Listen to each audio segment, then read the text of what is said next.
Hey, what's up YouTube? This is Dan, the Fix-It Man. Got another quick video here for you. I'm going to show you how to change the brake pads on a 2007 Ford Mustang. We're going to go ahead and replace the rotor here too. And I don't have the special tool required to compress the caliper piston, so I'm going to show you kind of a redneck way of doing it. But first you want to pull off these two bolts at the top, and those are 13 millimeter or ½ inch.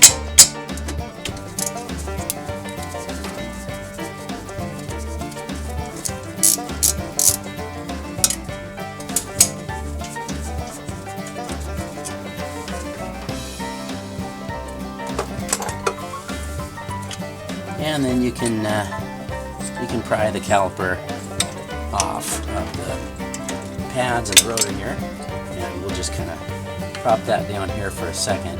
Now, since we're going to replace the rotor, well, we might as well just pull those pads out. And there's the pads. As you can see, those are just about metal to metal. So we'll toss those.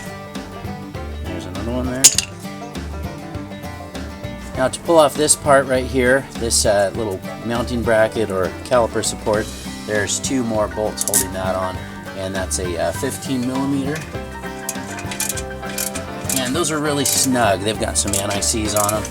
I'm sorry, not some anti-seize, but they've got some thread locker on them, and so you'll feel that as you take the bolt out.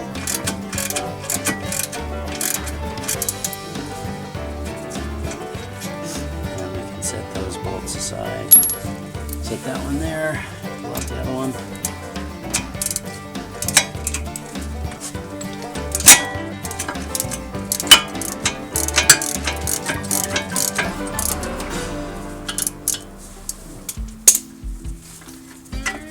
There's the other bolt, and this little support frame will just come off. Okay, with that frame out of the way, we can pull off the old rotor and toss that, and put on the new rotor. We can start by putting that this little bracket for the caliper back on.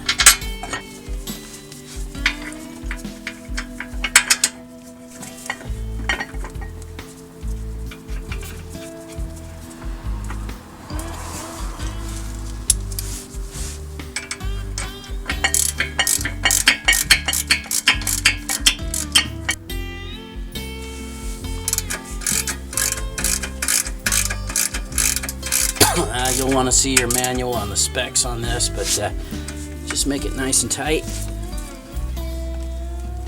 And they've got some thread lock on them already, but we still just want to make them nice and snug.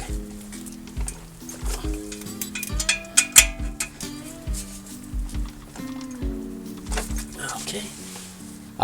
Now this piston has got these little grooves. I tried this little silly tool from Harbor Freight, thought it might work. You know, you just put a socket wrench on there, but it didn't work. It didn't line up with any of them. Just the wrong size, I guess. And there is a specialty tool that you can buy that's got a little threaded handle, and you can just screw those in. I don't have that tool. I guess I got to get one here soon, but I'm going to show you just the redneck way, I guess, or the way to do it if you don't have that tool. Just grab a hold of that edge and turn that. You just want to turn that like you're screwing it in. This is threaded, and if you just be careful not to grab the boot. If you just hold on to the metal piston there with some channel locks or another appropriate tool. I guess it's not too redneck, but you know, if you don't have the right tool, you kind of just gotta make do with what you've got. So it actually threads in pretty quick. You don't need to go all the way in, but just enough to where you can get that lined up with your brake pads. So again, you just be careful not to damage that boot. Okay, then we can put our new pads in place, and If you've seen some of my other videos, you know I like to put a little bit of this brake lube on the back and on the little contact points here on the ends of the brake pads, just a thin layer, and that usually cuts down on some of that squealing and noise. But just put a little bit of that on there. Okay, so these little metal pieces go in here, and they're just like little shims that the pads ride on, and those one on the top, one on the bottom. Just want to make sure that those are seated in there properly, and that will there we go. That will hold your pads where they need to be. And the new pad, I already put a little bit of that brake grease on the back of the surface shim and on the little end pieces there. And let's see if we can get this to go in. This one's a little snug. There we go. Okay. Okay, to put this caliper back on, I've got it screwed in, but you just want to make sure that that notch is down at the bottom, because I'll show you this pad, there is a little knob there, and you do want those to line up. So we'll put that in and set these springs up so we can guide that on. And we should be able to push it on like so. Perfect. Okay. Then we can put in the 2 bolts, one on the bottom, one on the top.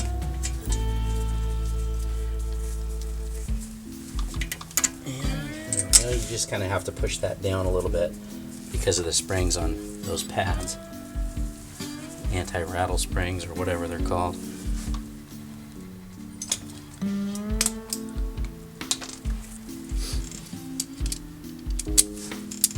And we can tighten these bolts here.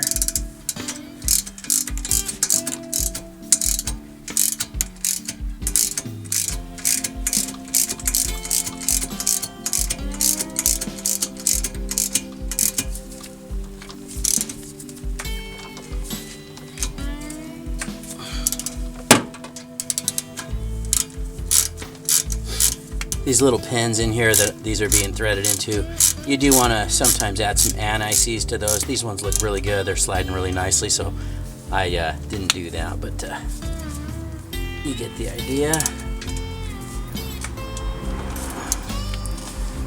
Okay, and you're all done. Ready to put the tire back on and get back on the road. Thanks so much for watching, and good luck.